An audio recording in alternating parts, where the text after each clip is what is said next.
No mistake booking Governor Mike Huckabee, Fox News contributor, former governor of Arkansas, former GOP presidential candidate, so he cannot hold a job. There's a lot of formers. Thanks, Governor. First off, can we bring it? Can we bring it to the police story and the banning of the thin blue line flag? Well, you're a governor. You're the chief executive. Is that okay with you? No, it isn't. And I say this in all respect to my former friend, Brian Kilmeade.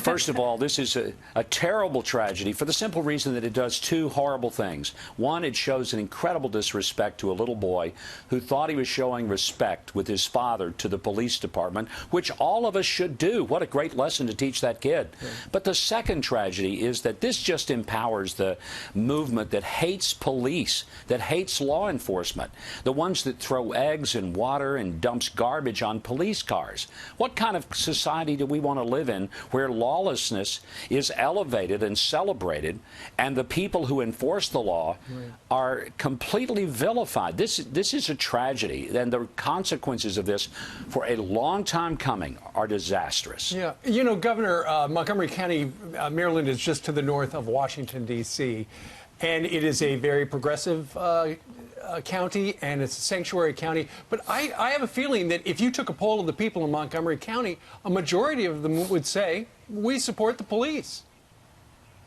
Well, of course they would, Steve. And the fact is, when people have a crime in their neighborhood or on their own property, who do they call? Do they call this county executive? Does he come over and deal with it? No, the police do.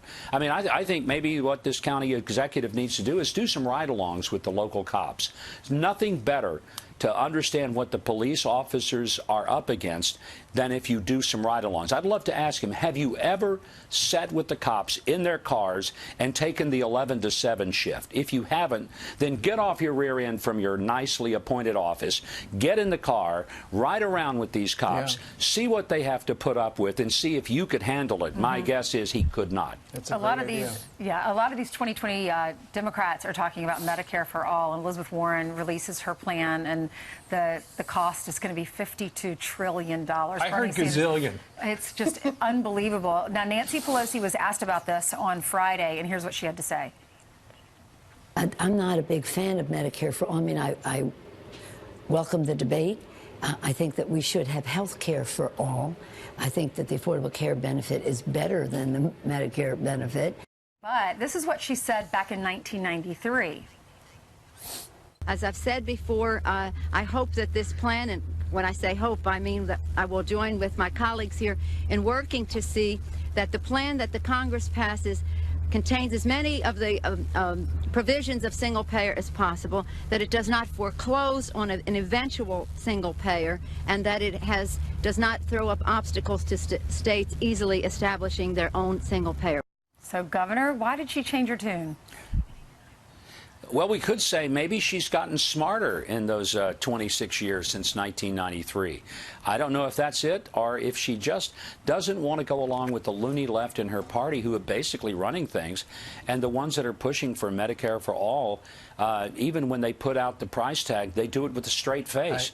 $52 trillion, the entire federal budget is actually less than that on a per-year basis. Mostly middle-class people. Nonsense. Mostly middle-class people work in these healthcare professions and insurance professions. They're basically told, go back to find a community college and learn to do something else. Nobody really wants this. They're trying to emulate Bernie Sanders rather than Barack Obama, who, by the way, Obamacare is kind of pushing you towards a single payer. But how did that happen? That Sanders has pushed all these people into these projects.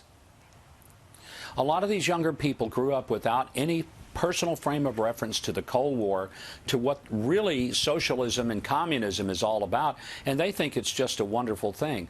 And the fact is, our school system doesn't teach truth about both America as well as about socialism, and this is the result, and what a shame. All right. Mike Huckabee joining us from the Panhandle of the beautiful state of Florida. Governor, thank you very much. Thank you. All right. Thanks, Governor. You bet.